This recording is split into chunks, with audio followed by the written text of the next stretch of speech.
Right, hello everybody. So on behalf of the English department at Maynooth, I'd like to welcome you along to today's event, which is the third in our Irish study series this spring. My thanks first of all to my colleague Tracy Flaherty for all her great work on the administration of these events, and also to my colleague Emer Nolan for her work on conceptualizing and planning the events. And thanks also to our Head of Department, Professor Lauren Arrington, and other colleagues for encouragement and support. Since we're aiming for a more conversational format today, hoping we can reproduce that in the medium of Zoom, I'll begin by introducing our guest writers to you, and I'll do so alphabetically by surname. So obviously in our culture, surnames are by convention patronymic, so we might be just replacing one hierarchy with another one. But anyway, so B is for Beausang. Chris's first novel, Tunnel of Toads, is to be published by Marabun Books, and his short fiction is included in the anthology The Globe and Scales, edited by Jake Regan. Chris recently completed his PhD dissertation at Maynooth University, and his scholarly work lies at the junction of literary criticism and digital humanities. Niamh Campbell's novel, This Happy, was published to great acclaim in 2020 and is currently in the running for several prestigious literary prizes. And she also won the Sunday Times Audible Short Story Award in 2020. And he was currently writer-in-residence at UCD. In addition, Niamh is the author of a critical study of John McGahern, Atmospheric Weather, and is former IRC postdoctoral fellow at Maynooth.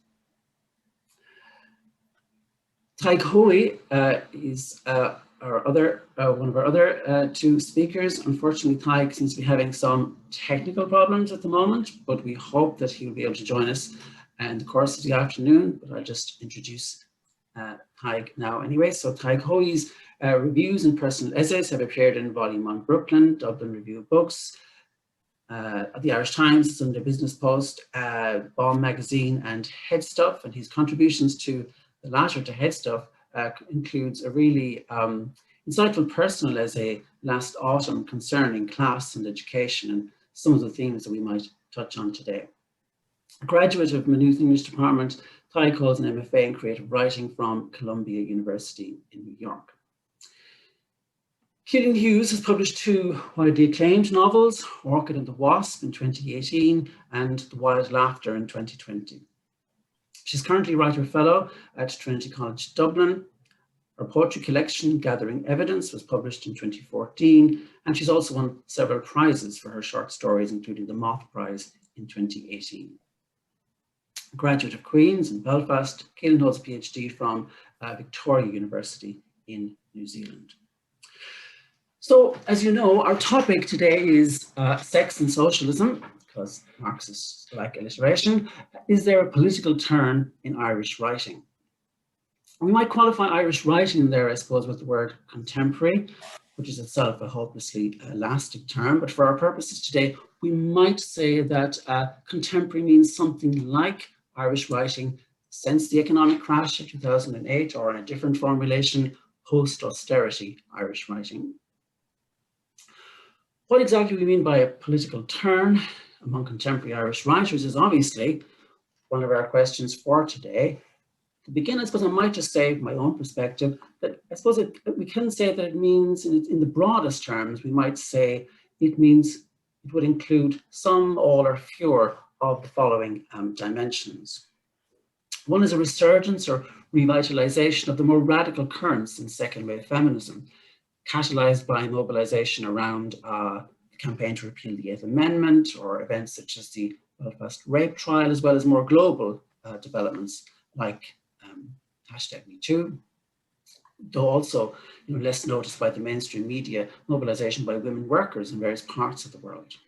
And centrally, there an alienation, I guess, especially among younger women, from the pragmatism and reformism of liberal feminism, a developing sense that while leaning in might work wonderfully if you're the chief operating officer of Facebook, it mightn't work quite so well if you're a woman precariously employed to clean the offices in their European HQ in Dublin. Another dimension is a commitment to Marxist and radically anti-capitalist standpoints, an urgent sense that class is an indispensable category for confronting the structural causes and devastating human consequences of how wealth, security, and power are distributed or maldistributed, I guess, in our society. Another dimension might be a skepticism, whereas the liberal and neoliberal revisionist or post-nationalist orthodoxies of those Irish writers whose careers were in the ascendant during the last 2 decades of the 20th century. Another might be an understanding that any intellectual and political analysis of race and racism in contemporary Ireland and how migration is transforming society and identity cannot rely on models adapted from imperial and post-imperial societies built in slavery, such as Britain and the US. In other words, it requires a much more rigorous and materialist conception of imperialism, anti-imperialism, and Ireland's historical situation in the capitalist world system.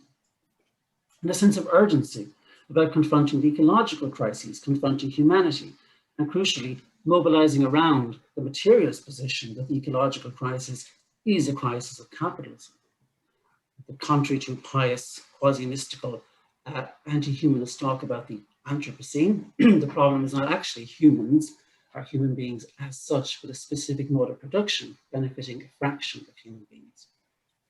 And above all, a cogent understanding, I suppose, that these are not distinctive issues or separate problems to be solved by technocratic reform, but are essentially elements of the same crisis, which is capitalism as such. In other words, a key insight of this political turn is that we cannot, I suppose, meaningfully, think about gender without thinking about class, and vice versa, just as we cannot think about either without also thinking about race. And the ecological catastrophe is far too serious to be consigned to a sectoral or special interest, since it doesn't require parliamentary representation or reform, but revolution.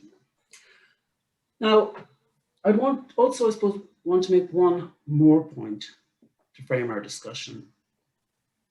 When we try to respond to that question, has there been a political turn in contemporary Irish writing? It seems to me that we confront two obstacles to clear thinking or good sense, as Gramsci would say.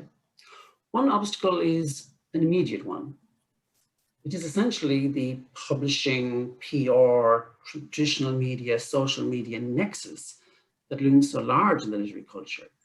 It's characterized by an inflationary rhetoric, everything is awesome, and by an addiction to the kind of simulacrum of innovation and novelty that's such an indispensable feature of the neoliberal sensorium. And because of that, it makes it difficult to reach any kind of thoughtful or precise conclusion about what might actually be a discernible pattern or trend of what is merely confected. That's one obstacle. I suppose the second obstacle to thinking about the relationship between literature and politics is that literature moves at a different pace. It has a different rhythm to politics. And there I mean politics in the immediate sense of living conflicts, struggles, debates, movements. And for that reason, as we all know, there can be nothing more deadening for creative work than when a writer strives to address issues rather than striving after forms to which to tell stories. And likewise, there can be nothing more deadening for critical inquiry than a critic condemning writers for what they're not writing about, rather than attending carefully to what and how they are writing. But there is, I think, another meaning of the political, another conception of the political as something a bit like how Frederick Jameson describes history as the ultimate horizon of interpretation. And it's that sort of sense of history, of those larger movements, those larger structures shaping and determining our lives that are so hard to grasp. There, I think it seems for me that literature and literature forms can be most powerfully political. And precisely again, due to that different pace or rhythm, it's there that literature allows us to grasp the historical and the planetary dimensions of the crisis we inhabit. So I thought maybe that might be a good place to start. Before we get on to the specific question of contemporary Irish writing, maybe we might step back for a moment and start by thinking about, or start by asking you as writers for your thoughts on that more general relationship between literature and politics. For you, in what ways and how is literature political? Chris, since you know, hereditary has given you a name beginning with B, therefore, I might start with you. That's okay? Sure. I think that literature is sort of, as you were suggesting, in some ways, it's a bit of an imperfect witness to processes of economic, historical, social change that would be more directly accessible within, or more directly subsumable within the context of the political. But I think that at its best, it's capable of speaking to some of the most important contradictions operating within a particular historical moment. And I think the best example of this, or the one I always use, is Lenin's articles on Tolstoy's novels, in which he argues that Tolstoy, even though he was himself very much a reactionary, his novels anticipate the dual character of the 1905 revolution in Russia as being both proletarian and peasant in character. Presumably that would stand for the one that followed it in 1917. I think that in our time period, when an international working class movement is sort of characterized primarily by its absence, at least in the West, the decline in serious anti-imperialist politics globally, the interventions literature can make are by necessity kind of a bit more modest, a bit more localized. I think of Edouard Louis. He wrote an essay for the New York Review of Books a number of years ago, which is a really fantastic essay that I recommend people check out. He provides an account of his relationship with his father and his father's movement from a set of politics we could probably associate with kind of a Front National set of politics, and to recognition, at least, of the socialist necessity. And Louis makes a point of naming the various French heads of state that he regards as having had a role in making his father's life kind of unlivable by governing within the very narrow limitations of the Washington Consensus, Mitterrand, Sarkozy, Macron. And I think that attributing of blame, that pointing of the finger, naming names is a good starting point, I think, for how we'd understand the ways in which literature can be political in a contemporary moment. Yeah, that's a great example. That his book, Who Killed My Father, is sort of develops those ideas. And what's brilliant is the movement between the local, the specific, not just the local and the specific, but the bodies, like how the body of his father, and the moving from there to these larger dimensions. Niamh, did you want to come in there with? I'm delighted that Chris has brought up Edouard Louis, because I would say that he is a writer who, if I think about a socialist writer and political writer in the moment, I would say Edouard Louis Wiesel. And he sort of embodies that cross between political position and lived experience in a way that doesn't feel manipulative, but feels very despairing. So my answer to that original question about the political novel, I'm going to put in the chat purely because I want to read it out loud, because I was thinking about this. Because when I write, I'm going between being an academic and being a writer. I would make a distinction between literature that is politically directive or explicit, and literature which is politically immanent, which is showing the political conditions under which personality or subjectivity is formed. And beyond this, the relationship between literature and politics is multifaceted and changes according to context, but is never absent. No work can be without politics or exempt from political analysis. I think this is interesting because I cut my teeth as an academic with a Marxist bent. So when I wrote my first novel, I had this sense of I would like to be read by aggressively political readers. So I'm always sort of positioning myself in that way. The mass majority of readers don't pick that up. But I like that about Edouard Louis, because he was holding his hands up and saying, this is what I take from it. I left this. I went and I became something different. That's why I can comment with a lot of grief, I think. And so in terms of Irish writing and socialism, the reason why I like this idea and think it's interesting is because as an academic and a writer, I get a lot of people who aren't academics or aren't writers, who are readers, coming back to me and saying, isn't it wonderful the way that we have our biggest export right now is Sally Rooney, and she's demonstrably on the left. And the sort of many shades of ambivalence and issues I might have with that, and trying to square with myself a political position in writing.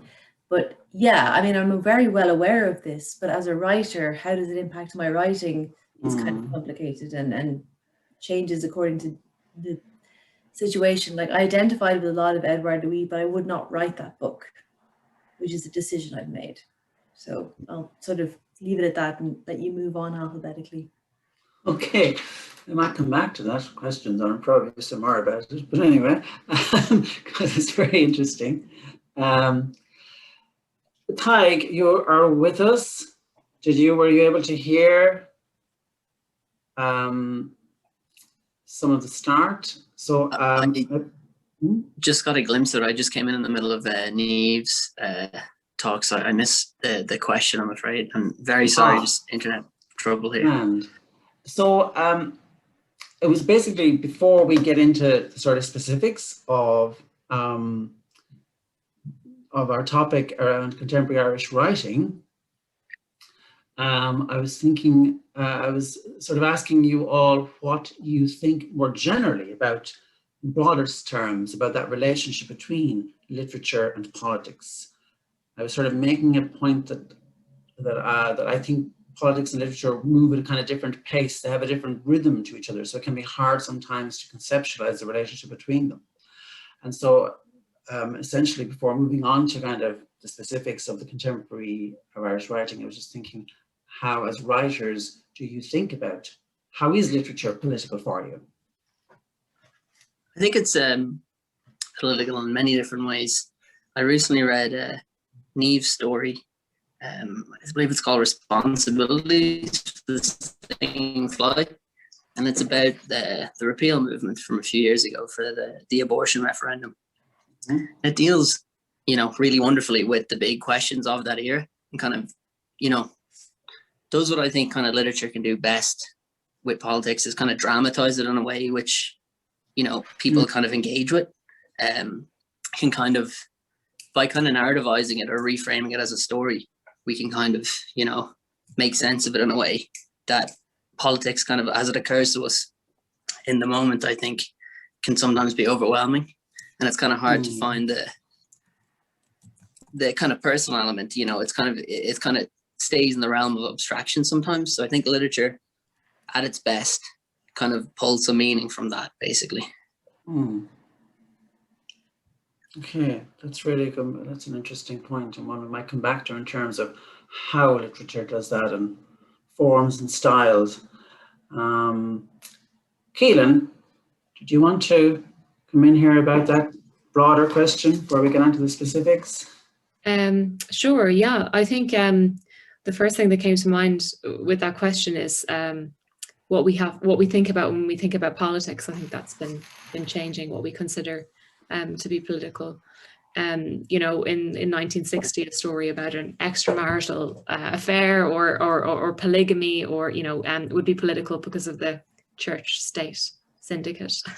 And then in a novel about a teenage hurling prodigy is political because the GAA is embroiled in local politics, regional politics, or a story about a middle-aged depressed man who's suffering from a lot of self-loathing from having taken on a bullshit job, for example, and contributing to Ireland's kind of role as a corporate tax haven.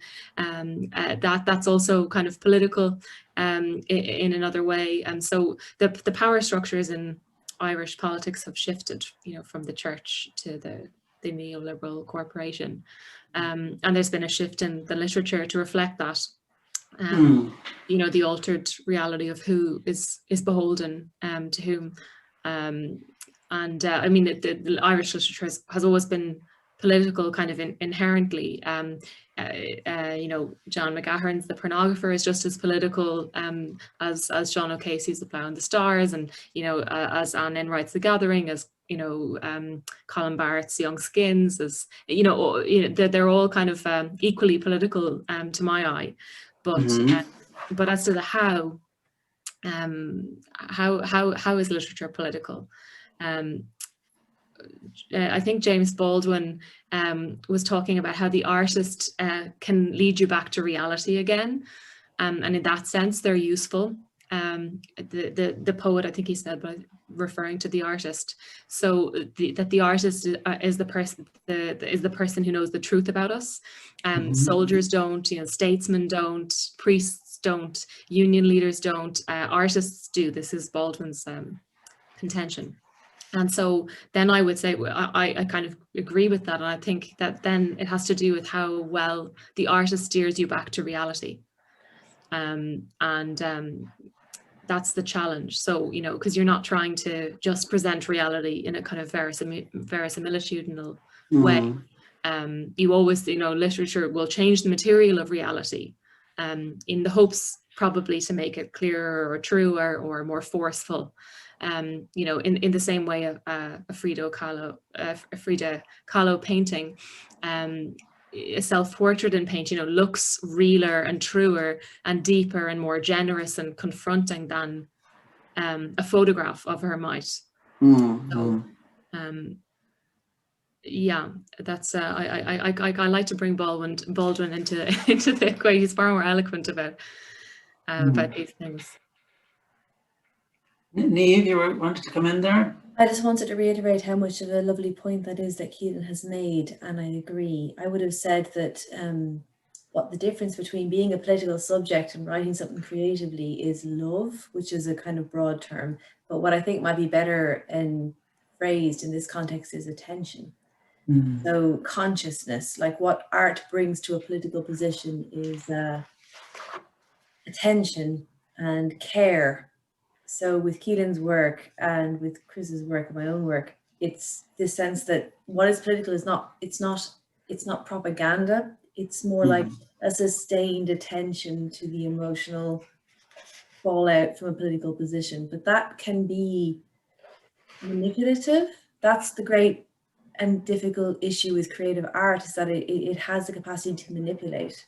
So it responds and manipulates. So asking about like sort of socialist art, which I'm really interested in, is this ongoing question about how much attention and love you give to a belief system. Within Ireland, I have a lot of thoughts about that from an academic perspective, in terms of what is motivating it. I'm not always sure it's socialism. I sometimes think it's Christianity. Or residual Christianity, or like an impulse towards doing good and doing well, which sometimes has a socialist cast, but isn't doctrinally socialist.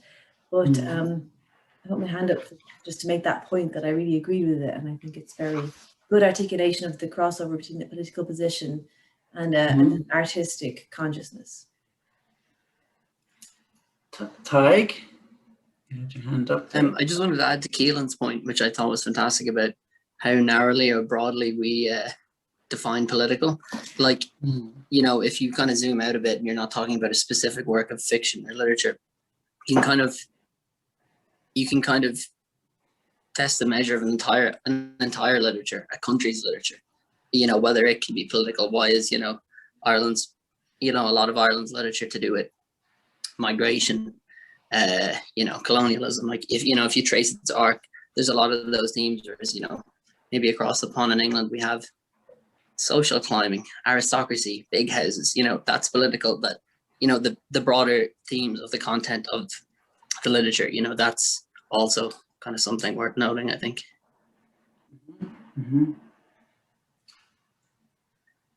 On that topic there, then, that you're raising, Tadhg, and also chiming in with what Caoilinn was making, I really liked all of your ways of describing that relationship, and it chimed a lot with my own ways of trying to find ways of not writing, but of talking and engaging students with literature in a political way. That a lot of what you said really struck me and was beautifully articulated. And Caoilinn there, you mentioned a kind of movement there in Ireland from, in Ireland where there was the hegemony of a kind of Catholic nationalist ideology to one where there's a hegemony, what you call neoliberal corporatism or the neoliberal corporation. And so I suppose that then brings us to the specifics of our topic, which is the question, I suppose, to put it baldly, do you believe there has been this political turn, as we're calling it, in contemporary literature? And of course, in other words, some sort of reorientation by writers. Thinking Caoilinn's point, I suppose, in what way are writers responding to those shifts and those changes, to the ways in which a once dominant hegemony is now in some ways residual, and the possibilities, using Raymond Williams' kind of formulation, of what sort of emergent forms might be there in the culture. But so, has there been this political turn? What form has it taken? And there, I suppose, I'm asking you to think about two things. Maybe they're two separate questions. Has there been a reorientation in the writers or by the writers? Has there been a reorientation in the writing? And are they the same? Are they two different things? Niamh,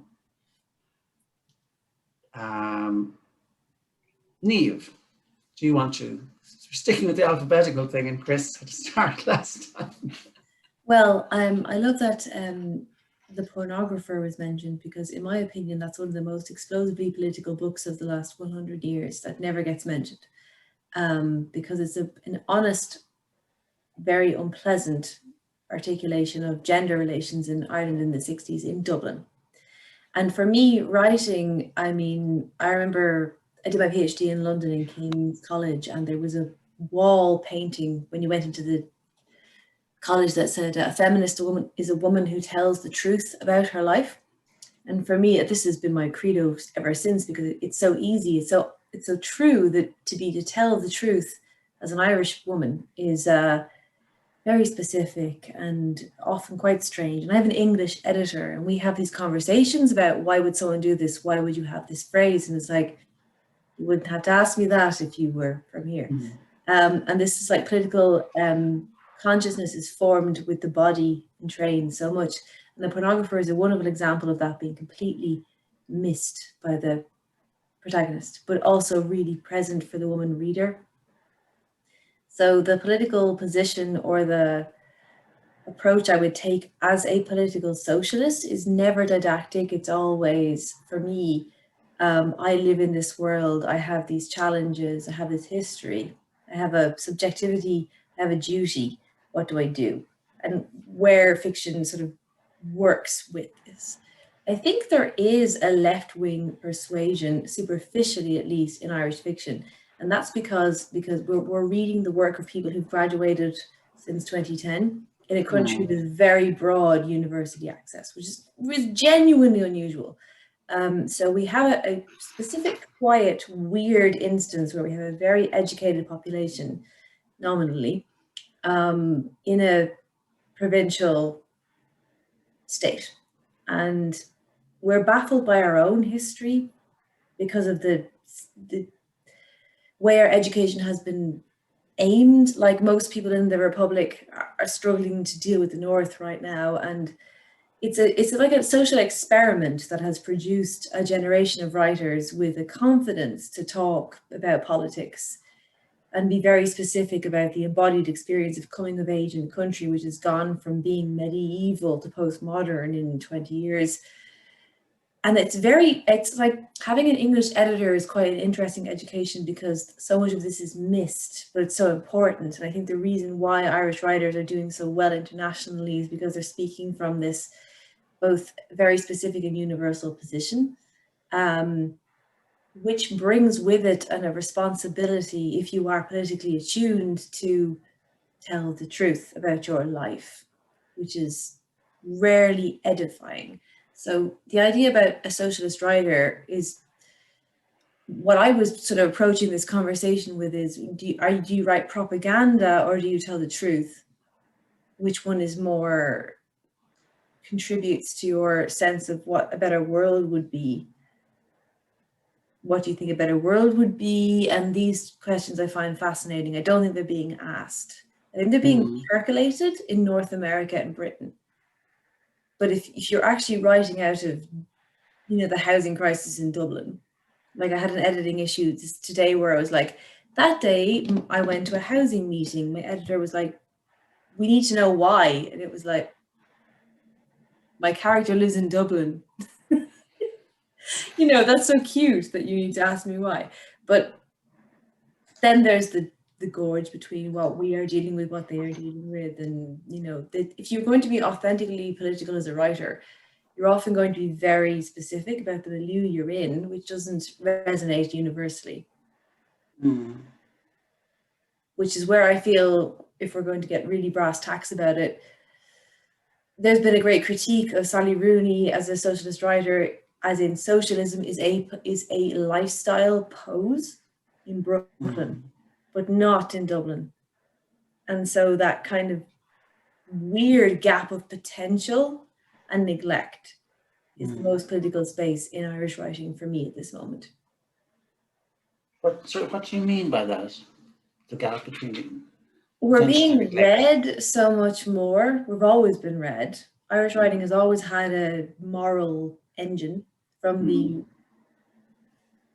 revival on, a moral engine, where it was establishing a state, fighting censorship after the state was established, to this strange new life as this sort of post-2010 generation of political thinkers in a peripheral space. It's a wonderful moment of opportunity, I suppose. I think it's very different. I think this is maybe uniquely because a lot of people who've graduated or studied or become adults since 2010 have lived in Britain or lived abroad and come back and had this relationship with Ireland as somewhere. I guess I'm pitching this against the sort of shadow era of Generation X Irish writing, which I'm very interested in, which is the 90s, where things are accelerating, but the culture hasn't caught up. And you have writers like Julian Gough and Kevin Power, actually, and Kevin Barry, who are really wanting to remove themselves from Ireland. It's like a dead limb, versus our generation, which is like, oh, Ireland is this sexy experiment in hyper-educating a population on the periphery of empire, and all of the really complicated conversations that come from that. It doesn't lend itself to very easy analysis in America, North America, which is why I think it's misunderstood. Okay. Caoilinn, did you want to take up that topic of in what way, or first of all, do you believe this political turn has taken place in contemporary writing, and what exactly does it mean? Yeah, I'll jump in on that because Niamh's brought up so many things. My mind is reeling, and hopefully we'll be able to come back to some of them. But kind of on the largest level of whether or not there's been a turn, I'm a little wary of suggesting that there is, because that suggests some kind of, you know, apoliticism of previous writing. But I do think that there's been a turn in the political reality being presented, and maybe with some writers in how that's being presented. You know, we have seen in kind of some reviews and some essays with groupings of writers terms like, you know, the radical revolutionary, you know, dissident left-wing political perspectives you were talking about, and that always makes me wonder what those perspectives are. Is that left-wing socialism, communism, you know, classical Marxism, revisionist Marxism, anarchism? They're all very different, and maybe that doesn't mean any one political ideology. Maybe that left-wing kind of grouping in generic kind of socialist grouping is pointing towards something else, like an interrogative, critical stance that's taken in recent Irish writing, undoubtedly, you know, and that it's a criticism, not a manifesto. So it's a critical stance, not a positing of any position. And I think that's important because you know, I think we can safely say that stance is anti-neoliberal capitalist. It's anti-growth capitalism. So then, you know, I would argue, if that's the stance that we're talking about, that is absolutely not radical.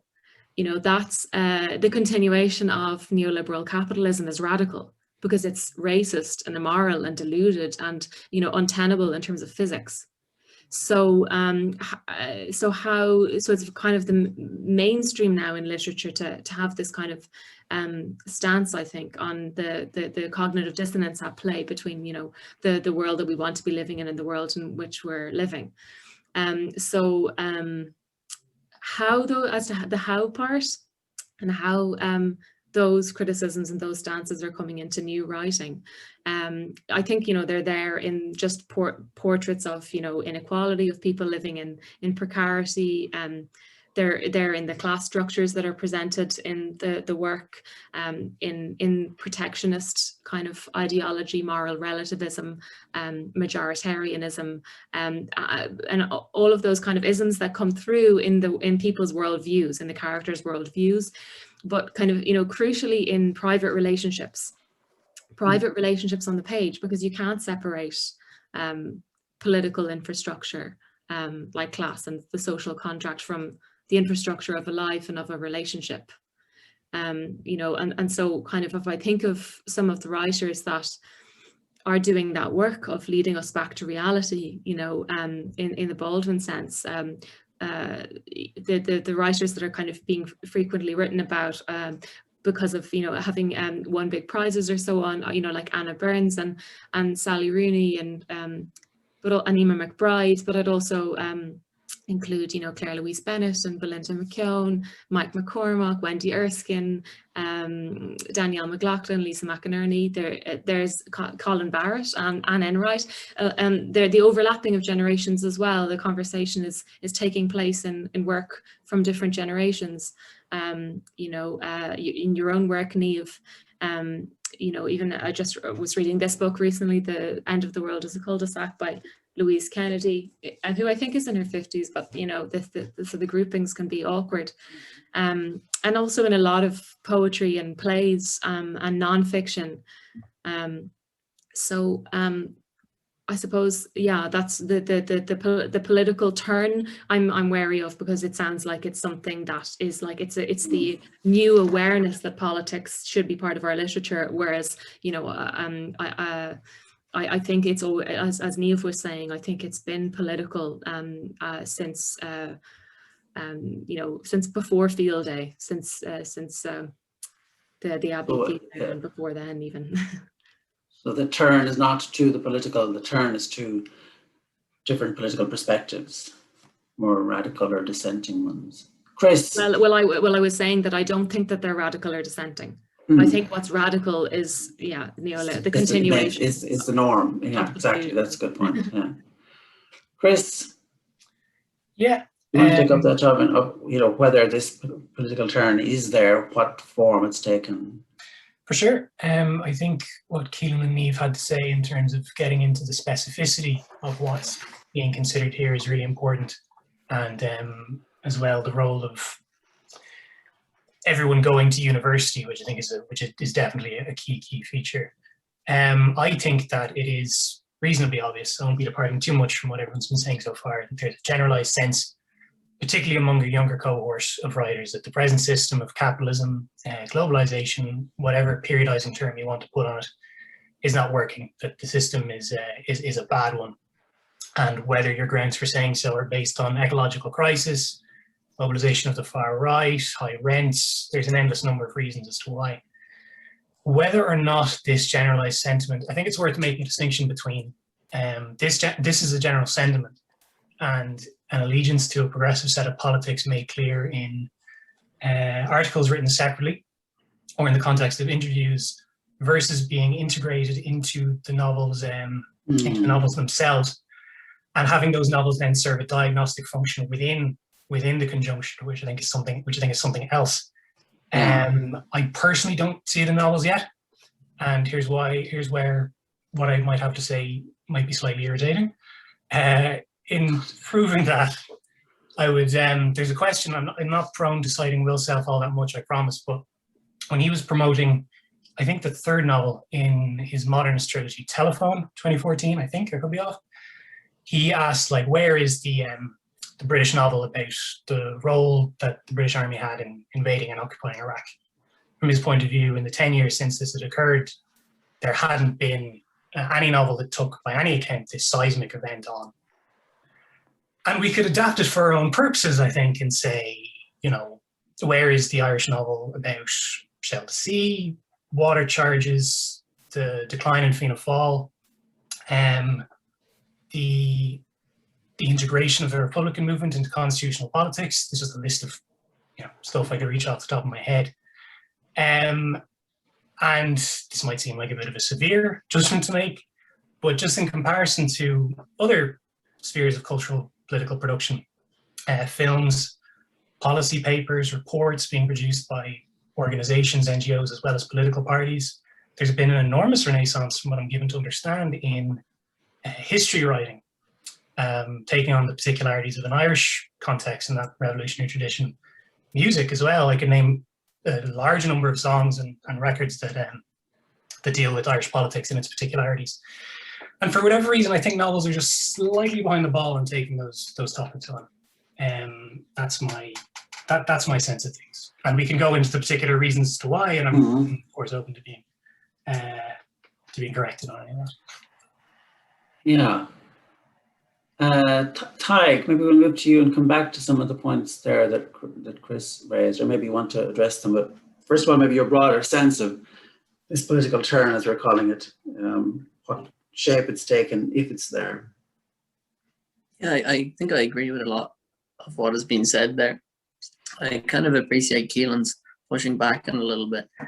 I think I'd also be kind of reluctant to kind of speak of it in too broad terms. Like, you know, I don't know if there's been a political turn in Irish writing. I'm not sure, like, even what that would look like. What, you know, what does it correlate to, like, books written about, you know, that have political overtones, or is it, you know, a generation of writers who are more politically active? Like, do they vote a certain way? Do they not vote a certain way? Are they, like, committed to certain causes? So to that point about political realities changing, I think that's a really interesting point, because they have quite a bit, I think. You know, I'm not sure if literature perfectly tracks it, but lots of things have changed. And kind of what has happened with that change is, you know, just kind of the advent of the internet, which I think has played a huge role in just kind of basically how Irish literature has kind of changed in the past 10 years. You know, we've kind of had like smaller kind of networks of like literary cultures within Ireland. So like, sorry, I'm getting off the point.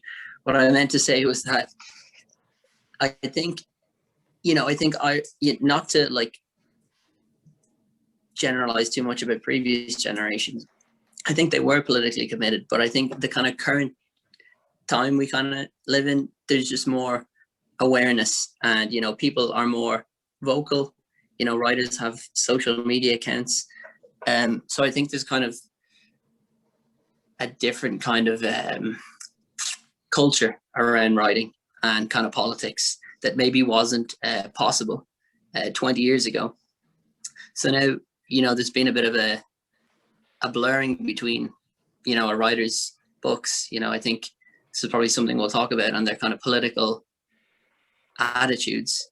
And I think sometimes we mistake a political writers, you know, books for their politics, and maybe that kind of wasn't as evident, you know, 20 years ago. Now it's, you know, we're kind of inundated. We know what every writer, you know, thinks via interviews, etc. I realize I've gone completely off the point here. Sorry. I suppose I would just say there that I can think,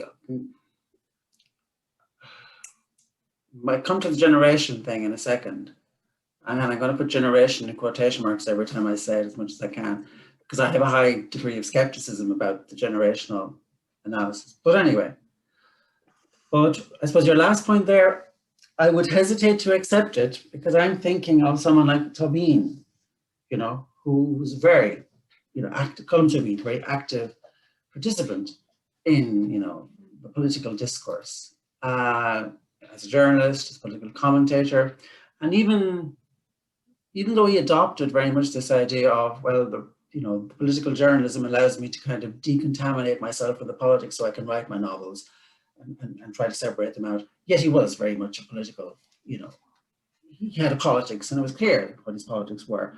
Likewise, somebody like, you know, Anna Enright and so on. So I would query the degree to which the internet and the kind of the media publishing nexus that I talked about, to what degree that has sort of shifted things. Is it just more volume as opposed to actually change the dynamics? I see your hand there, Niamh. Could I just, what I'm thinking of them, a few things came out of what you were saying there. Maybe kind of 3 points, I suppose, that I might group together, came out of them. Please. One, of all 4 of you. One is the distinction, the difference between, which you addressed already, really, between the writing, the politics in the writing, as opposed to writers aligning themselves with political movements. A second point that came up there for me was a certain assumption that we were assuming that there was a political turn, and so far, and kind of acceptance that if insofar as the writing, there is a political turn in the writing or by the writers, it is radical, it is critical, it is dissident.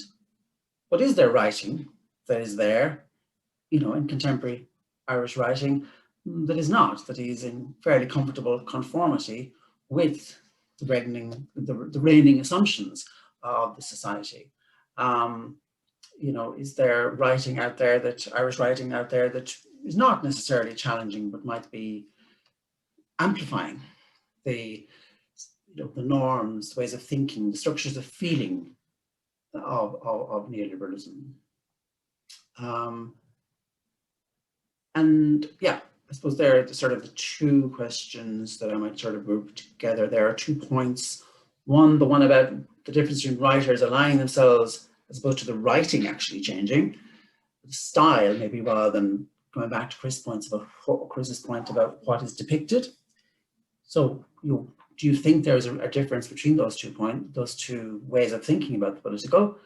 And secondly, is all Irish writing as dissident, necessarily dissident or radical? Is there other writing there that is not so much?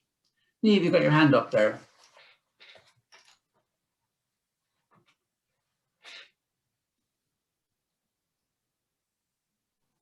Unmute myself. I would say in relation to that, that something which is challenging in doing Irish literature in the 20th century is that what is a dissident is individualism.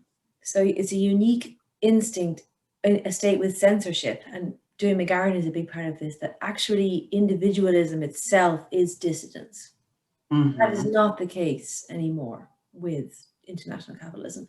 But in Ireland, it remains, and this is very much a reflection on being a writer and a woman, that just telling the truth about things like sex is genuinely difficult and brings political backlash, but does not actually do anything to dismantle Silicon Valley capitalism.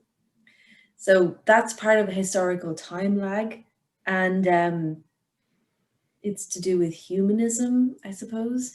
And that's where I say Christianity comes in, because I don't think someone like the commentary on the late stage capitalism in Irish writing is mostly quite fatigued, or you know, in something like Sally Rooney and Nisha Dolan and my own writing, the protagonists are not implicated in supporting it. They are therefore immune from judgment and exist mostly as women.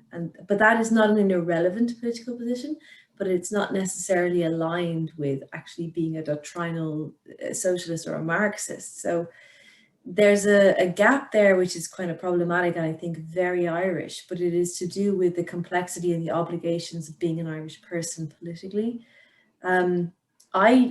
As a English literature, as a Marxist reader of English literature, would like not to have to think about feminism, because it seems like a trip. It seems like something that which branches off into decadent identity politics, but I can't get over it because I keep meeting it. So Ireland's time lag historically, is maybe easier to percolate in fiction than the reality of something like co-living spaces in Dublin. And I really agree with Tobin as a radical writer. I've always considered him a radical writer since I was a teenager, and always considered him an example, because he was someone who was living a life at odds with the way the country was going, but still wrote with a lot of love and attention for the country. So maybe I was sort of formed as a writer in that kind of image, and I have less sympathy with mindless liberalism or bottomless liberalism as freedom. I think Ireland's great vulnerability as a country emerging from Catholic fascism is investing in individualism as a religion and falling prey to neoliberalism. So the resistance against that is where I'm interested in, but I don't really believe a lot of people's perspectives against it, because I know that they're emerging, because they're usually women, emerging from a culture that was genuinely fascist until 5 years ago, and are trying to recover from that. So this is where fiction becomes interesting for me as a fiction writer versus an academic writer. If I'm an academic writer, I'll go hard. As a fiction writer, I have a bigger heart for just percolating, recovering from growing up in a fascist state as a woman. I don't want that to detract from you know, global socialism, but it can't not. So this is where I think the ambivalence of fiction is quite useful.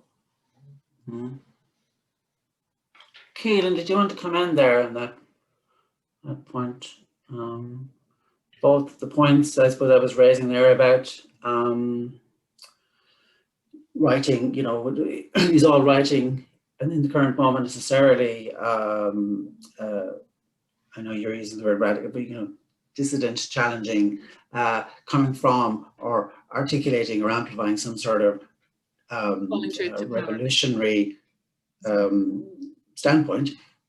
And then I suppose chiming in there also with Niamh's point there about sort of the gendering of writing, in what way, and in what way actually is the response to the writing itself sort of often gendered? Is there, you know, a certain kind of, I'm thinking of course of your own writing and your own choice to narrate the wild laughter from a first person narrator who was a man. Oh, sorry. Yeah. Yeah, you.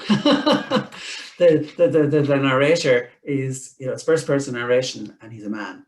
So I thought that was an interesting choice. So I'd be interested in your kind of thinking in relation to the points that Niamh there raising there about gender and gendering of the writing. Yeah.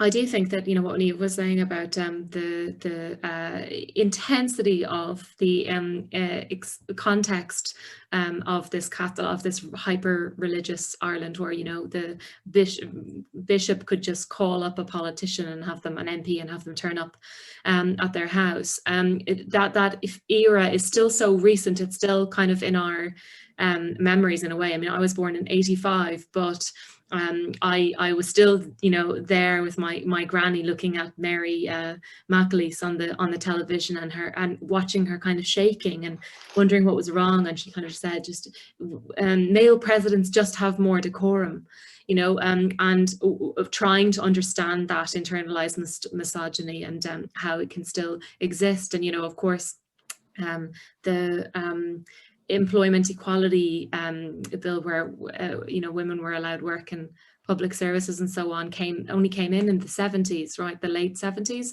and the contraceptive pill didn't come until later. So women entering the workforce was really a kind of an 80s 90s gig in Ireland. So that is of my youth, of that being a new reality, and that bringing about new forms of politics in writing that's from women.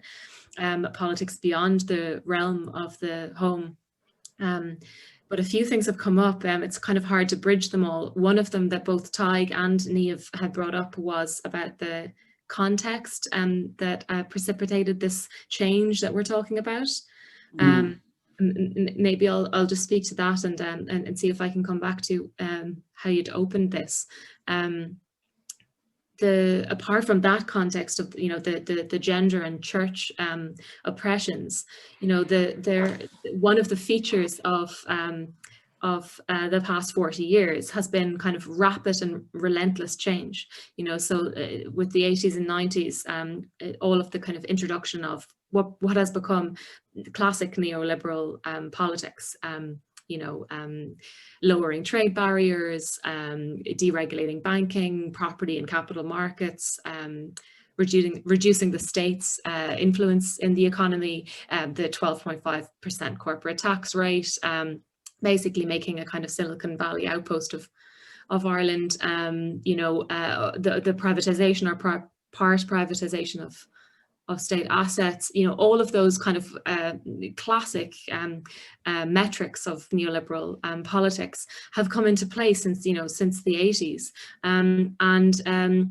So that's changed us, and you know, we're 2 decades into this century now, but I remember have it on a little post-it note because I looked it up earlier, reading an article by Fintan O'Toole in 2001. And he said that fiction used to be the only place in which dark hints of hidden realities like child abuse and political gangsterism and clerical hypocrisy would be dropped. Novelists acquired a paradoxical power from their role as truth tellers. But intimate revelation is no longer the domain of fiction. Hovering over the fiction of the 20th century was the notion that at some time in the future, it would be possible to write a great Irish social novel. For the foreseeable future, Irish fiction will retain its angular, perverse, countercultural relationship to reality. So this is obviously a frustration on Fintan's part at that time in 2001, where he, you know, the novels coming out at the time he saw as being kind of uncritical, being obsessed with the past. And I think it's absolutely the case that we have caught up and written. There have been plenty of those novels that he was hoping for then, to my eye. And so that's I do think there's a lag in fiction writing. You know, books take a long time to write, and they take a long time to publish. You know, the Orchid and the Wasp, for example, I was, you know, my agent had that at the beginning of 2016. So well before, you know, Hillary Clinton lost the white female vote. So there is that lag. And that's to be expected. So I do think that, you know, it can't be accused of being uncritical or you know, obsessed with the past anymore. And it's undoubtedly commenting on the current nature and trajectory of Irish societies. You know, there have been rapid changes, and there's a lot to unpack, and there's an awful lot of novels to be written, and you know, you also don't want them to be manifestos. So that's maybe going back to your point about the writer in relation to writing politically, the difference kind of with aligning themselves with radical and emergent movements. Maybe I could ask Tadhg or Chris to come in there, and I suppose he's picking up there in the point that Chris was making earlier about precisely that you know, that there's other forms of writing. He mentioned, you know, NGO policy reports or history writing that are engaging in a more dynamic way, he was suggesting, with the present, with the political, you know, situation, with the conjunction. Now, so he was seems to be reaching a slightly different point, conclusion there to yours, Caoilinn. So moving on from that, building on that, I suppose I'm asking kind of the same question as I was putting to Niamh and Caoilinn, to Tadhg and Chris. 2 parts to it, I suppose. If you're not seeing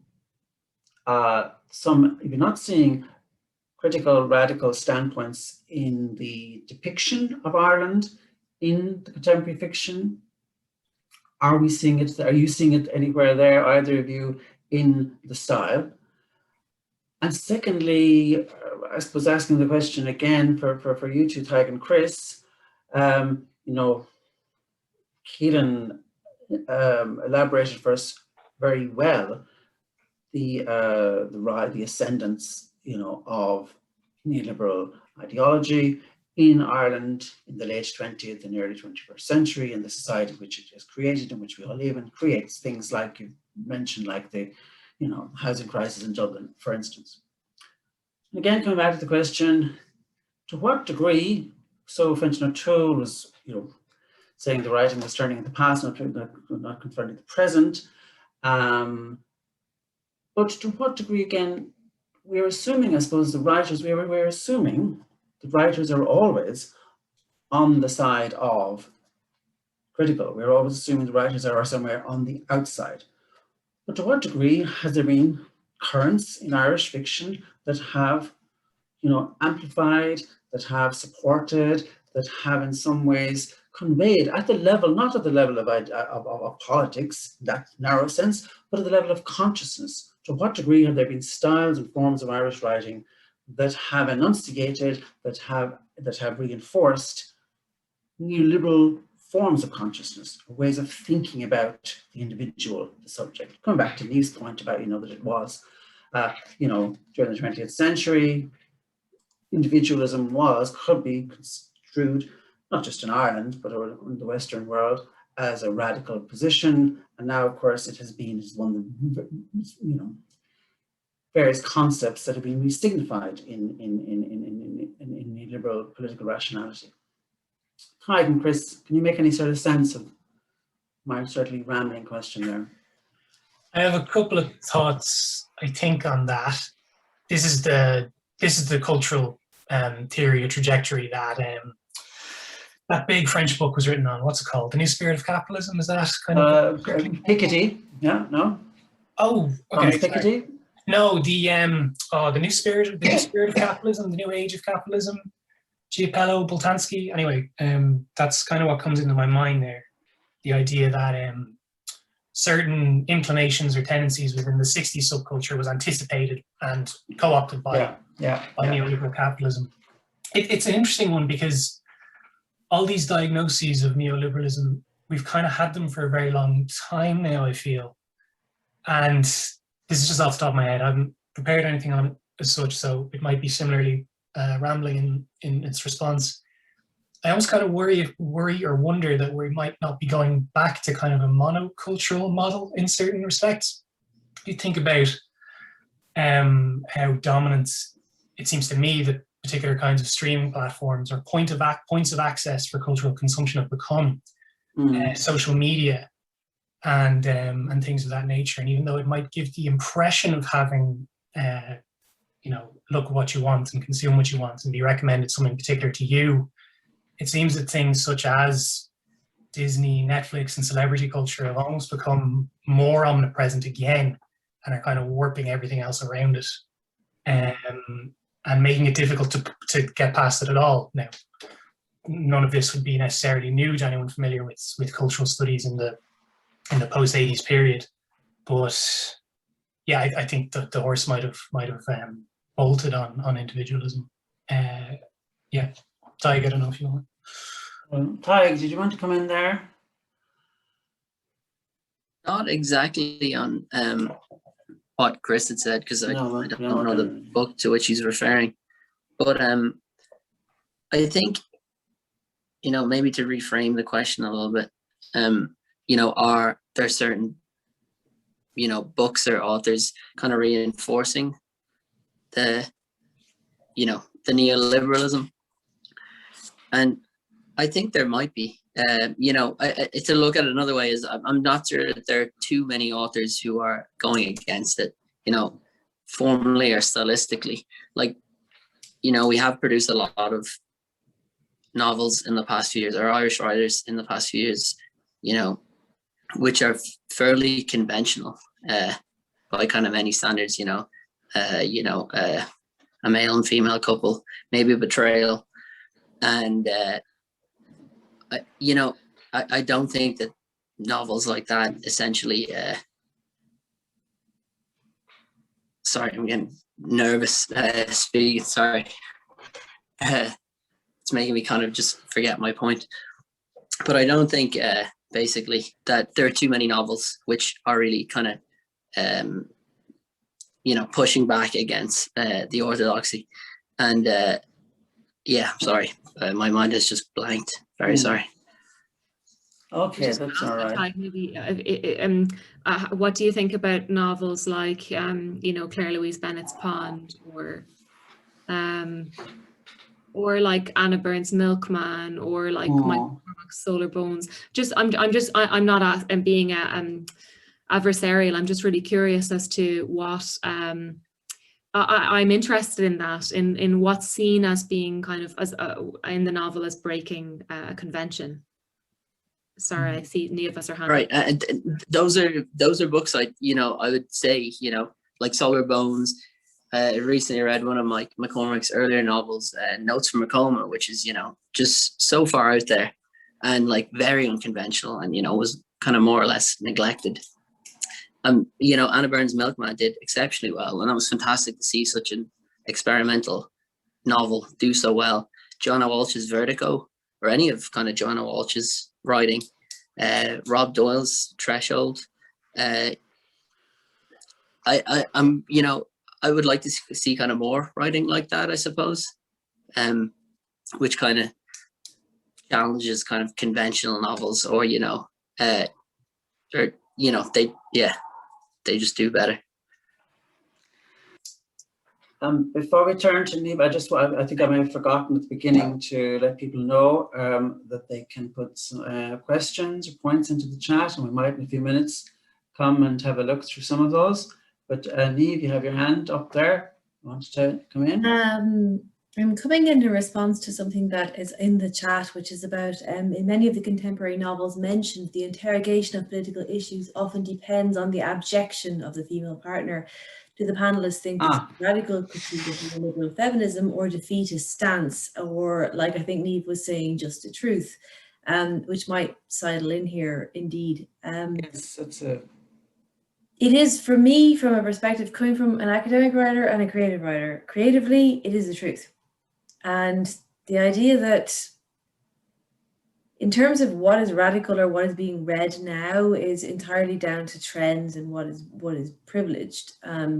Realism, female authored realism, is having a moment, and that's because realism is accessible, not because women are not writing non-realist writing, because realism is accessible. And this is the truth-telling moment, because realism is where you can say the squalid thing happened. And for a woman writing out of Ireland, that has to happen before we can move on to the, you know, I've considered myself a writer as a socialist where I can write very experimental, but that would mean occluding the squalor that I want to get out of the way first, because I want my readers, who I consider my compatriots, to know what is done to me. And this is important. So I think the suggestion that you would dismiss writing for realism by women is wrong-headed at best. At worst, misogynist, because there is a sense that, like, oh, it's just realism, it's verisimilitude, it's genre fiction, but there's truths being disclosed that need to be disclosed before it can move on to the less realist. And what most people will read is realism. What most people will want, you know, that will be where fiction is a forum for verisimilitude. And if you are, I mean, I'm thinking particularly of Ireland. I wanted to separate this from international, i.e. North American notions of feminism, and say to be a woman in Ireland is to emphatically grow up in a fascist state. And in the last 10 years, come out of that. And a lot of the writing is by women because it is truth-telling. And the idea that this is not political, or not sufficiently political because it is realist, I would say we need to reflect on that judgment. So when I talk about truth-telling, when I'm writing fiction, I have a very, as a creative writer, socialist perspective, but my first urgency is always to tell the truth about what I am seeing being done and what I've seen being done to women around me before I get to the disembodied political discussion, which might have an ironic formal reflection. And that is where fiction and academia cross over, because academically I would never do feminism, consider it very passé. It's only in the creative writing, because my academic perspective is entirely brutally masculine, but my creative perspective is entirely feminine, and that's kind of how I divide them. But something like Milkman, people, it's wonderful to see something so experimental do so well, but I think we are a long way from percolating why it affects people so much. And that's because it is such a terrifying subjectivity to be stuck in. That entire book is horrifying. But that's, on one hand, that's a formal achievement creatively. On the other hand, that's just like reality. That's actually just life for a lot of people, rendered very well in a way that will enter the canon in the way other things might not. But in terms of like responding so as a socialist or politically to writing, the idea that you would sort of, this is the thing I don't want to be true, but as a woman, I have to get it out of the way. If I'm being honest, it's the biggest of all the things that have ever held me up as a writer and academic, being working class or being Irish, woman has been the single biggest issue. So now there's a whole other story about how this is being percolated in Irish culture in a way that is easier to tolerate. But I think that the underside of female abjection in Irish fiction is doing something quite important that might not be seen for a long time and might be read wrongly, but is sort of very necessary. I think I might ask the others. I know, for instance, Tadhg has interviewed Megan Nolan recently, so he might have some thoughts on. I mean, I think Lorraine has raised a really interesting point there. Before I do that, I just, I guess I will register my, first of all, Niamh, I wonder if fascism is the most useful term for the conjunction that you're describing, that you know, in our 20th century. Maybe this is over. Is it helpful? Is there better ways of just defining it? And also, this registers with someone like Lorraine, who is one of her students. And I'm thinking also of my colleague Sinead Kennedy. Are you in danger of separating out Marxism and feminism too much? I mean, is there not a sense in which Marxism always has to be feminist and feminist always has to be Marxist, rather than... In their respective pure forms, yes. In the way they are enacted, different conversation. Does anybody else want to come in there on, and if you can see it in the chat there, can you see it, or do I need to read it out for you? Lorraine has a point there about the objection of female characters or protagonists in contemporary fiction. Does this constitute a radical critique of neoliberal feminism, or is it a defeatist stance or just truth?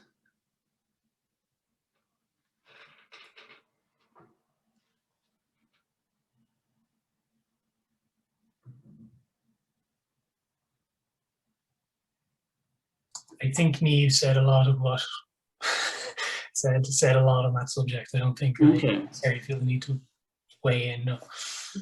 You know, one thing that I tend to hate everything I wrote that wasn't like from 10 seconds ago, but with my first novel, there was also something quite radical going on in writing a female character in a picaresque form, where the character is neither given trauma to help the reader stay with them through their poor behavior, nor is she met with comeuppance for that poor behavior. And that I actually felt terrifying to do as a so you know, there's the radical in the formal sense, which what Tadhg was kind of maybe talking about a bit more, and then there's the radical in ways where really no reader will pick it up as radical because it probably won't be in the bookshop.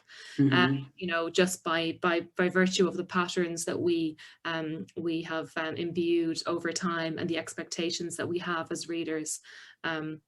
So there's different, that I'm just looking at Lorraine's comment now, the abjection of the female partner. Yeah, maybe I can't speak to that in my own work. the only story in which that I've written in which that is relevant. Psychobabble, but is it a radical critique of neoliberal feminism? I think we'll take Niamh's authority on that one as having kind of written at length and thought at length about that.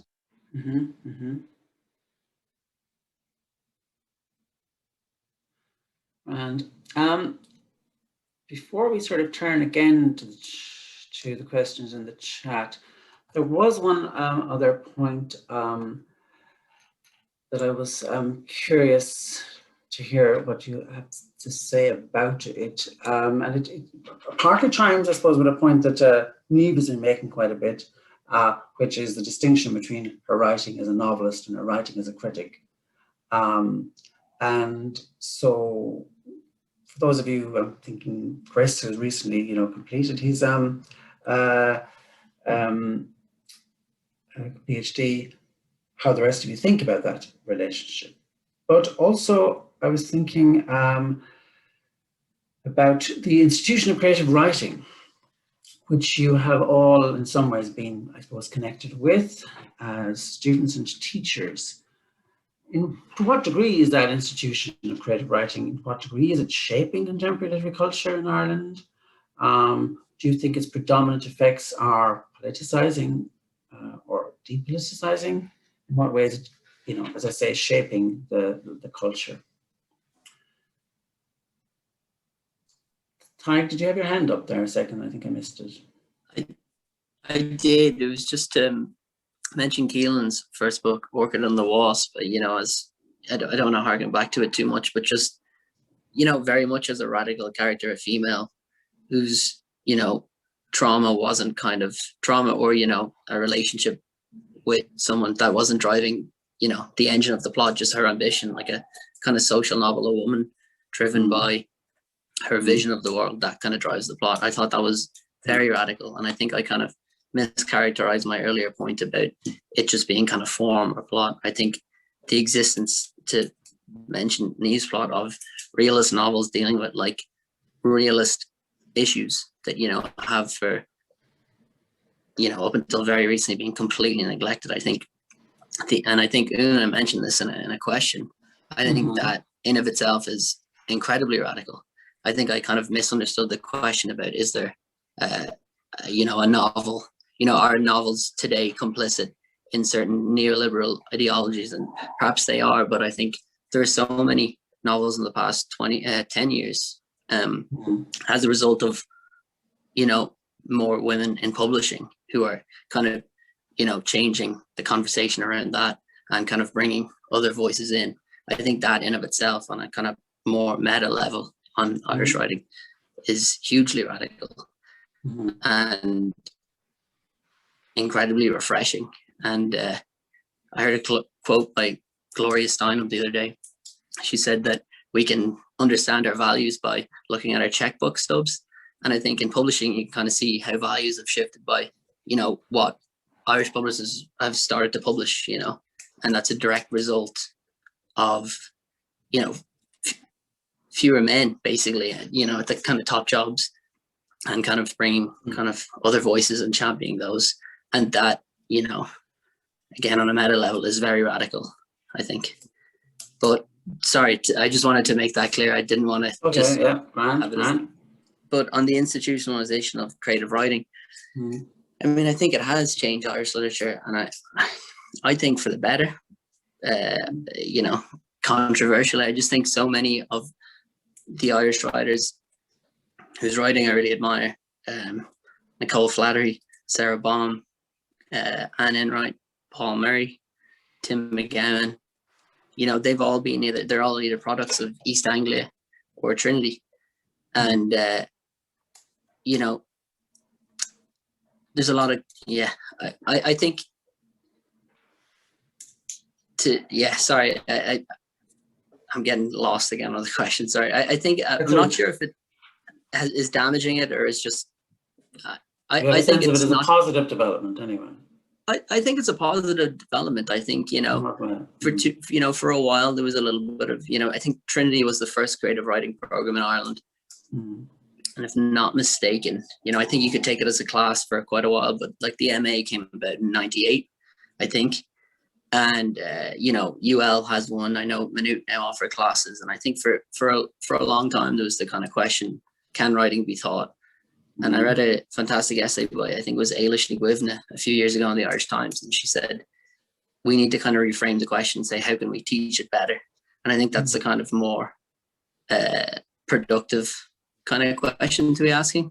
And I think, you know, I know UCD, like the quality of writing that's come out of that, I've read their kind of anthologies and stuff, and it's fantastic. I personally think, you know, I mean, it does kind of get into problems, and, you know, for importing American models and stuff, that gets a bit different, you know, where there's kind of huge amounts of money involved and stuff. But I think as a discipline, you know, we've had no problem with novice musicians studying conservatories for long times, or, you know, art students who, you know, develop their practice alongside studying. So it's kind of I'm excited that it's happening in Ireland, creative writing programs.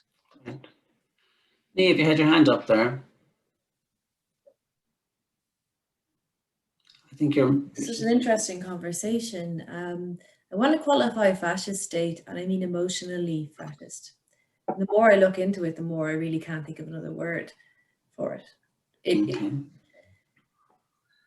I mean, recently there's come to light something like the vanishing triangle of female murders and the extent of women who were disappeared within 10 years in Dublin and no investigation. Just these little cultural chinks of light that start to illuminate your own childhood in this country. And so it's very distracting. I think it is not really being dealt with. I think that it's kind of a tiered system. Like there's a certain sort of Irish feminist performance, which is tied to the repeal of the 8th Amendment. And, you know, it's like maybe seen as weaponizing female suffering instead of identifying properly with political structures which are implicitly male, but that it can't really progress on a national or a local level without factoring these things in. And it's not just about women writing. I mean, in terms of my own writing, I tell squalid truths, not because I want political attention, because I really can't think of any other way of telling it, you know. And I want to reiterate, I do think that's a political position itself. It's not doctrinally or mathematically socialist. It's more like this, we can't move until we look at this. It's not enough to say we had Magdalen laundries, blah, blah, blah. It's more like we grew up, we were raised in the aftermath of this thought process. And I think every country in Europe is dealing with an iteration of this panic, this sort of moral panic that happened in the 20th century, and Ireland's version of it is quite specific. And in terms of the influence of creative writing teaching, it can be very nefarious because it can be very standardized. It's very about marketing. It's very about Ireland as a country where writing happens spontaneously and authentically, and therefore it's attractive as a place to come and study creative writing. And creative writing teaching, in my opinion, has done a lot of damage to fiction. It's really replicated really quite cliche forms of writing. But within Ireland, again, quite specifically, the idea of going to university, being funded to go to university, getting a grant to go to university, studying, is a liberation from, you know, what might have been laid ahead of you in terms of class difference. So it creates a complicated class relationship, which I think is very fertile. And that's my experience very much. So I am of great faith in third level. I think that the surge of writing from Ireland in the last 10 years has a relationship with this third level education system, which is liberating. And also, you know, we need to be skeptical about it at the same time.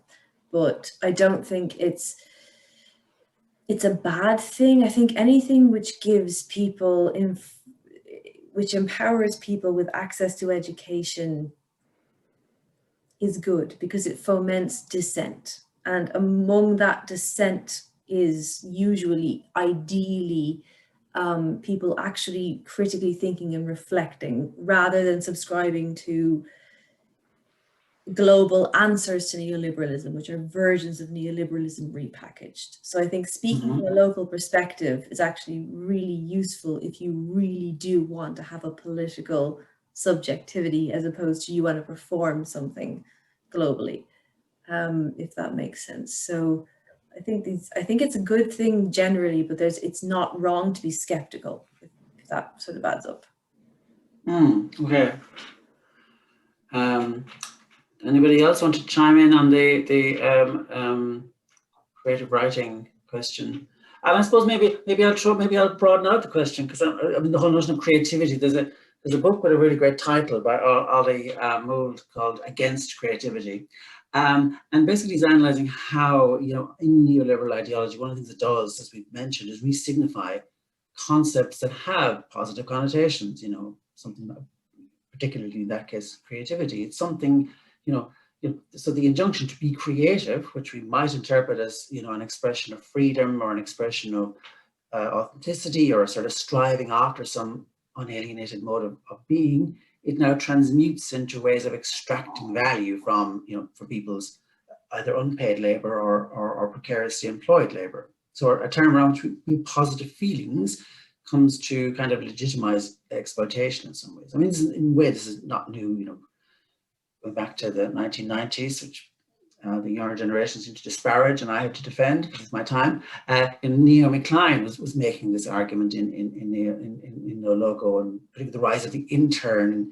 media and culture and the way in which it was skewing the class background of those who could become involved in these fields. You know, it's the rhetoric of a meritocracy emerging out of that there, which chimes very much with the point that you were making there about expansion and the degree to which education in itself, there is again, positive value, positive, you know, it is a deeply political idea, the idea of education as intrinsically valuable in itself. And yet we've got to fight almost every day for that in the contemporary university. So, I mean, I suppose in those terms, you know, as people who are, as advertising people say, creatives, to what degree does the sort of precarity of being a writer, you know, what way does this precarity affect writers specifically? Is it enabling? Is it disabling? Does it determine in any way how you write? Who are you calling on? Oh, I should say, so I was waiting for a volunteer. Who wants to start? Chris, you haven't heard from me in a while. I suppose, thinking in terms of my own practice, it's, you know, I just write about the world as I see it, and it does seem to be increasingly difficult to write about life in contemporary Ireland without affording significant amounts of attention to the very long and very boring forms that we seem to be called upon to fill out in life these days by paranoid institutions that aren't even going to give us that much money anyway, enough to live on. And you know, to get a plug in for my own book, for whenever it does come out, it is structured around a form. It's built in that kind of style. So in terms of precarity, creative writing, I haven't taught it yet, but I think the jury's still out on what it'll do in an Irish context. In an American setting, it's pretty clear that it's been transformative. So many books have been written on it, pinning down this idea that it has served to evacuate ideology from the novel as it is now, and that there's kind of a social realism that's totally hegemonic, and that's plugged into like the Cold War history of the MFA for a lot of people, the Iowa Workshop and the CIA and all that stuff. In Ireland, you know, the Irish Writers' Centre and the Oscar Wilde Centre have been around for much longer, but you know, I think the jury's still out. We don't know what it's going to do. I don't think there's any reason why something more interesting couldn't happen, given that the adjunct pool for teaching those courses is so enormous, growing all the time. And I don't think there's scope for them to become the mastermind of a single individual in the same way that they might have in Iowa, for example. That's my thought. I'm sure other people can speak to it better. Niamh, did you have your hand there a second ago and I missed it, I think? Sorry. Could you restate the question again? I think I had an answer, but I've sort of been distracted. Oh, Lord. About creative writing and about the I was sort of bringing two things together with the word creative. The creative writing on one hand, and then the use of creative and creativity within sort of neoliberal discourse as a way of kind of re-signifying something that is very positive in ways that can be, you know, that mask or camouflage essentially exploitation. Completely. I think the Parity, idea, yeah. in one hand, like the idea of universal education and easy access and funding and you know, including creative writing is a positive. The negative is the market system, which turns it into, which packages it off, and also which is averse to maintaining any kind of standards or criticism because it's based on student retention.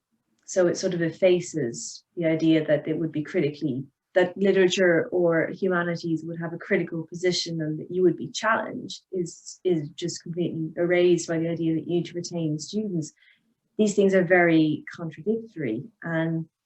But in terms of like being an Irish writer, there's a kind of, I suppose I'm speaking personally, which would be, I wouldn't be here if it weren't for this kind of thing and this kind of culture and this idea that you could, you know, this is the whole conversation happening at the moment about meritocracy being now a bad thing, not a good thing, because it's produced a sort of hierarchy which is falsely imbued with authority, which is really just the same hierarchy that ever has been. And in terms of writing, honestly, this continues to be an issue because I'm, you know, come from a perspective of being a woman granted this access to education and able to look back and escape things, and it's not possible to get away from the gendering. So the life that I live as a writer, precarious, the things that I do, the sacrifices I make would be unthinkable for a woman of my mother's generation or before. It's just really, it's both liberating and an issue, but it's very gendered. Like the idea of the sacrifices that I've made to live economically like a man in order to make this work, or like a conversation that, you know, I don't know when this is going to happen. I mean, it's sort of, I see it popularly relegated to being sort of not important. And I think this is my objection to the idea that if writing is political, it must follow a certain path politically, and then certain identity politics issues are irrelevant or distracting. Doesn't quite work if you really want art to be honest, not propagandistic. So yeah, there's a lot to think about with that. I've benefited personally from it hugely, but I have a lot of skepticism towards the academy generally through the capacity for reflective thought and experience with it. I would be very suspicious of the idea that the academy or teaching creative writing sees itself as egalitarian, which is sort of like a myth that gets it over a lot of lines that isn't really true. But the idea that you would teach anyone critical thinking about anything, including creative writing, seems generally a good thing. So I'm in favor of it, but with a, you know, with a caveat that this is not the end of the sort of struggle to maintain a oppositional perspective within the academy. Okay. So, first of all, Caoilinn and Tadhg, do you want to come in there on the question of creativity, precarity, and second, then we might go through some questions that have arisen in the chat. So first of all, do you either of you want to come in on that topic? Question? I'll jump in. Yeah. Well, you know, one of the things I think you'd asked, there was a couple of questions. One of them about precarity and an onslaught against the rights of labour, and kind of how that affects us. I think that it affects, you know, it fundamentally affects society and people's lives. So you know, the idea that we can live happily and function well and without kind of basic securities like healthcare and shelter, that's really obviously problematic philosophically. You know, philosophically, contract work and 0 hours contracts imply that uncertainty can and maybe should be tolerated. But I think uncertainty when it comes to matters of basic survival don't bring out anything good in people. You know, they bring out cold sores in me, you know, breakdowns and so on in others, occasionally in me, and on a larger scale, you know, they bring pandemics and online funerals, suicides and populist politics, most worryingly. And it does bleed the academy of its integrity, because when we're talking about like onslaught on against the rights of labour, we're very much talking about the academy. And so you know, the integrity there is undermined, and it morphs into a kind of pseudo corporation. And so that's where I'm well, first of all, just pro universal basic services. I don't know how we can have it for COVID, but not, you know, for other, you know, in a general sense for cancer, you know, but maybe connecting that then with the academy, with the culture industry, and the questions about teaching creative writing and that. You know, I do think that, you know, I envy, I didn't do an MPhil or anything like that, but I envy the students, their community. That's a really positive aspect of it. I don't envy them in that there's a tendency to publish quite early if you do an MPhil. And I'm just grateful for everything that got rejected when I was younger. You know, I'm grateful for every year that I didn't publish stuff. And so you know, that's something that I remember giving a guest class in Iowa, and students saying like, can I walk with you? You know, this mentoring culture, like, which is so different. And I was like, sure. I don't know what I'm going to say. Please don't consider me a role model. And they just said, you know, like, I really need to shop this manuscript. I was just thinking, you're 20 years old and, like, you know, shopping the manuscript, that is so grim for your artistic potential. But of course, then they paid huge sums of money to do the MPhil. So, you know, I was very fortunate to have a scholarship for my master's and PhD, and there's just no way I would have been able to do them otherwise. And so if people are paying, that's a different conversation, because I think, you know, if you're paying to do something like that, then maybe you need to weigh it up against paying yourself to take a year off to write, you know, or take half a year off. You know, there are different ways of doing it. So I think there's not a kind of one solution for everybody. I think that it has its place. I would respect institutions that don't just kind of grow their MPhil kind of grouping according to demand, according to consumer demand. I think that's something that's kind of important. Otherwise it becomes a pyramid scheme, like Chris was saying. On the cultural industry side, you know, I lived out of the Republic of Ireland since I was 17, and so festivals and that kind of thing were absolutely, like, everything. They were absolutely crucial to my sense of feeling like, you know, an Irish writer, and feeling like I could participate in any sort of conversation. And I was afraid that I wouldn't be welcomed in, you know, but it is quite a welcoming arena, and it is still made up of people, a lot of volunteers, and a lot of people, you know, who don't have bullshit jobs. And at the same time, you know, I would have been very wary of the kind of massage circle aspect of festivals, but particularly and magazines, and the cliques. And I think that there has been work done in the last 10 years, really important work, because those cliques and massage circles, I think, did exist.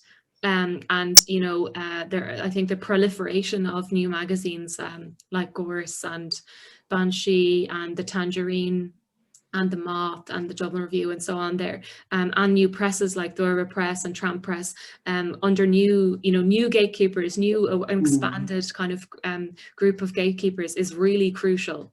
And because they do create, you know, generations of writers who've been supported, who've been kind of mentored, and who've been given crucial encouragements. So that's a whole cluster of responses to.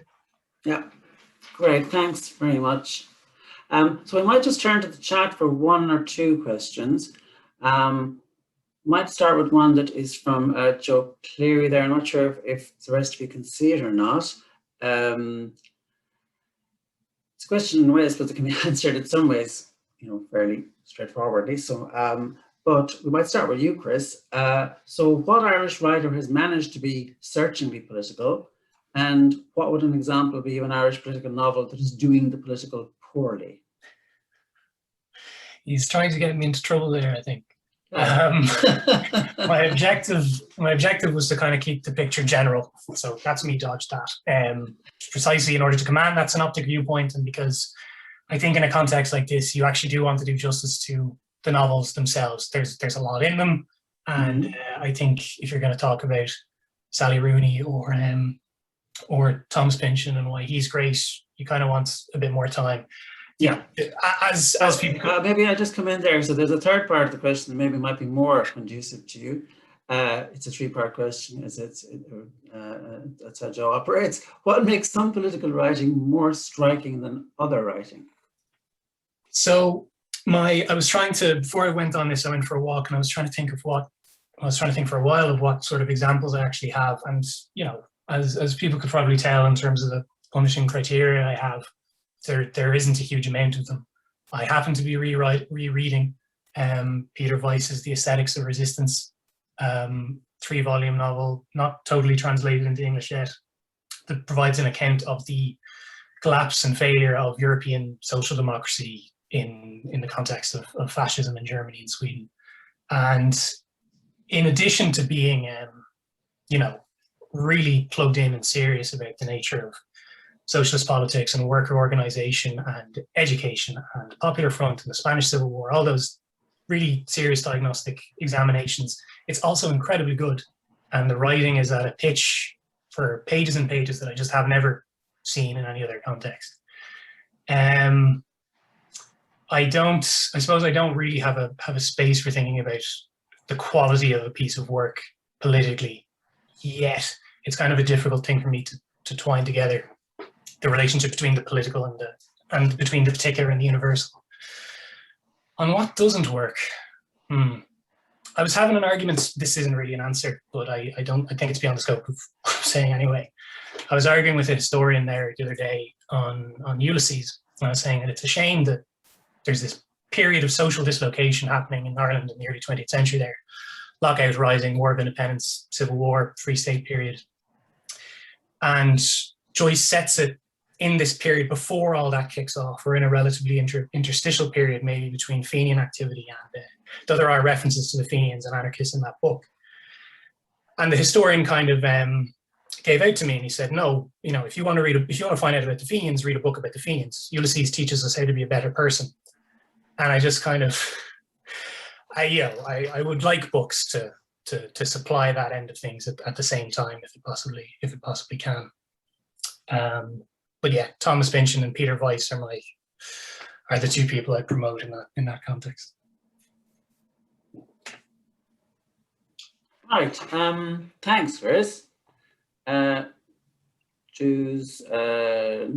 did you want to take on the question, what makes some political writing more striking than other writing? Not necessarily in an authoritative way, but when I was growing up, my father's favourite book was The Ragged-Trousered Philanthropist, which is a book about the disappointment of socialism failing within a social group, and it's quite a cynical book, but he loved it. He used to laugh out loud at it, and this is like, because he was a manual labourer, he said this is exactly what happens when you try to apply it. You know, the human personality is disintegrated, and it was a very cynical view, but I think that it had a big influence on me as a writer politically, because I am interested in the fragmentation and the failure and human nature. And this is where I suppose if you're, you know, writing socialist writing or writing politically, telling truth is unglamorous and unpleasant rather than exemplary, and this being factored into it. So I agree with the Aesthetics of Resistance being like the Ulysses of the socialist writer in the great achievement. But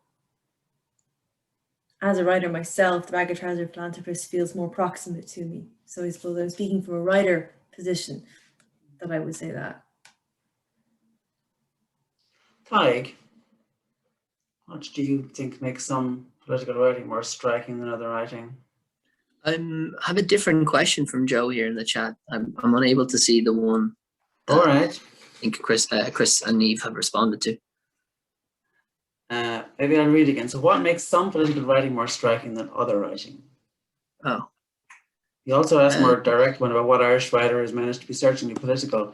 Chris, was cautious, rightly so, I guess, about answering that, or thought it was, you know, not helpful to get into something like that and without having the space, you know, to, I don't know, elaborate on the quality or not of somebody's writing. So maybe more generally, that I suppose the others have responded by talking about a book that strikes them as particularly, you know, interesting or significant or transformative in some way for them in a political way. Can you think of any? Do you have one? Do you have a work that's I think there've been just, you know, a lot of Irish books in the past 10 years that have, you know, that are were very politically forceful in their kind of choosing not to be kind of politically forceful. I think there's this tradition in Ireland for a long time that has kind of carried through until maybe the 90s of an Irish writer kind of having to speak for the nation, or kind of, you know, situate maybe their own writing within a kind of broader tradition. And I think, you know, since 2012 or 2013 or so, there've been kind of writers doing it on kind of smaller scales, you know, where, you know, it's not this kind of, I'm answering the big Irish question or whatever. It's just kind of, you know, like Colin Barrett's Young Skins is a book which, you know, doesn't really address a lot of the political kind of concerns of the time, but, you know, it's there in the background, the recession, like it's a kind of, you know, elephant in the room in a lot of those stories. And, you know, Mike McCormick's Solar Bones, which Caoilinn brought up earlier on, you know, has it, you know, in both Colin Barrett and Solar Bone and Young Skin and Solar Bones, there's, you know, references to children or spouses, you know, off working in Australia and stuff. And, you know, I think the kind of novels that I appreciate that are coming out of Ireland now do it kind of subtly. You know, Niamh's novel, This Happy, you know, there's so many kind of subtle references to the evolving landscape of politics in the past 20 years or so, which I think were handled really well, just by kind of how they were kind of posed in the novel, those questions. And the same with Caoilinn's book as well, more so in Orchid and the Wasp and The Wild Laughter, I think, you know, again, to go back to something I said earlier on, they just kind of reframe the questions, I think, around politics in a, you know, and not a very grandstanding way that I think maybe we kind of look back to previous generations of Irish writers for, but in very kind of not subdued, but, you know, I think there's a big danger in kind of writing about the recent past, or not a danger, just a risk, I think, and, you know, maybe getting it wrong, I think. And I think the writers, you know, that I've just mentioned, I think they've done it in, you know, in right? Yeah, in their own ways. Well, I think. We've got, well, I think about one last question, which is from Rebecca, and she's asking, Rebecca Plant, she's asking, you know, she's drawing the distinction between writing about gender, which we could talk about a bit, and writing about sexuality. Do you think that contemporary Irish writing is opening space for people to talk about sexuality? If so, which aspects of it? Anybody want to? Niamh, do you want to start us off on that question? Yeah, I mean, probably internationally literature is doing this because it's topical. I'm always conscious of the difference between an international marketable version of a story and the Irish version. I think the Irish version will come later, and I'm more interested in that always because it feels more real to me, rather than something imported. I think Irish writing has been dealing with sexuality for a long time. There's a long history of this discussion. It's just kind of maybe more muted and less known. In terms of opening space, people talk about sexuality. I mean, politically online, certainly. Politically, in terms of the referendum for marriage and repeal of the eighth, superficially, yes. But I think the writer of fiction in a country, there's this undertow of emotional life and cultural specificity that is, you know, a little bit trickier to deal with. So I think it is opening space for people to talk about it, but I prefer to see a more indigenous development of these conversations than something that is imported. because I think there's a specificity that needs to be handled. This is why I say things like fascist state. The more I look into the history of women in Ireland in the last 100 years, I'm really struggling to find any other way to describe it. I don't think this is fully landed. And maybe it's the same for sexuality, like there's an enormously demotic situation that needs to be unwrapped, which I think is really interesting. And the same with immigration and the same with racial issues in Ireland. I'm very interested in the Indigenous version of these stories, not something imposed from without, which ticks a box. So it's opening up space. Now, in terms of being published, I don't know, because I'm published in Britain. I don't know if I wrote, you know, I didn't get any takers in Ireland to publish my book. So that's a whole question about the market and what books are being accepted and what versions of Ireland are being accepted and taught and so on. But I think it's probably a very good moment for it, but I would not be enormously excited in terms of it being authentic. I think there's a moment for topicality, but that's not the same thing as a country processing its history and its identity and its role in the global arena in a mature way, which is what writing kind of offers. So I would say yes, but cautiously. Right. Chris, Caoilinn and Tadhg, did you want to come in there on that? On Rebecca's question about I'll what just way the literature, yeah? This, because some things are jumping to mind.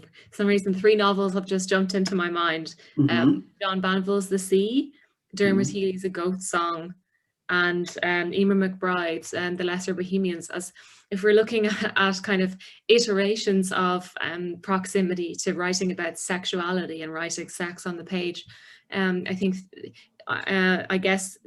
I guess Healy's must have come before Banville's, but I almost see that as being a book that deals with a sexuality that seems more radical in the way that it's put forward on the page, and then much more radical again with someone like Emer McBride, and that's, you know, that's. It's not, that's very new, you know, that's we need to kind of celebrate more and more stories. And even, you know, Louise Kennedy's The End of the World is a cul-de-sac. There's loads of kind of, you know, there's loads of bad sex in it. And I think that we need more of that in Irish writing, because we do have to shake off a really, really extended period of, you know, the threat that any book that involves sexuality will be banned, you know, and I think there are, you know, a lot of new voices, open voices, queer voices entering, you know, the canon is a term I hate, but that are entering the kind of contingency of contemporary writers who are having conversations with one another through their texts. And so I think that's really good to see. I think that the trajectory is a good one, is towards more openness and less fear, you know, and apprehension. Just have a point to add. Like, yeah. Oh, sorry, I just wanted to say that off Caoilinn and Niamh's point, that we are, I think, starting to see a little bit more openness, and, you know, it's great to see more models for, you know, what writing around sexuality can be, because I think a writer 10 years ago had far fewer models to work with, but a writer, you know, 10 or 20 years from now will have, you know, an even diverse kind of pool of writers and stories from which to draw. Like, I just recently read Maladu Uche Okori's story. I think it's called Brown Girl 12357. It's in the Being Various. It's about someone in direct provision doing online dating, which, you know, just couldn't have existed 20 years ago. Not because someone couldn't have written that story, but just, you know, I don't want to say no one would publish it, but there's a very good chance no one would have published that story 20 years ago. And then what that kind of lays the groundwork for then, for, I think, is exciting. Right. Chris, did you have any thoughts on this before we finish up? No, I think everyone hit everything there with regard to that subject. Okay then, great. Well, we've come to the end of our time.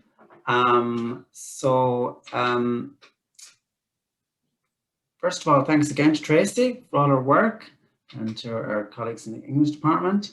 And most of all, heartfelt thanks to all of our guest writers, given very generously of themselves, they've given very generously of their time, and they've shared some really thoughtful and considered and provocative reflections with us.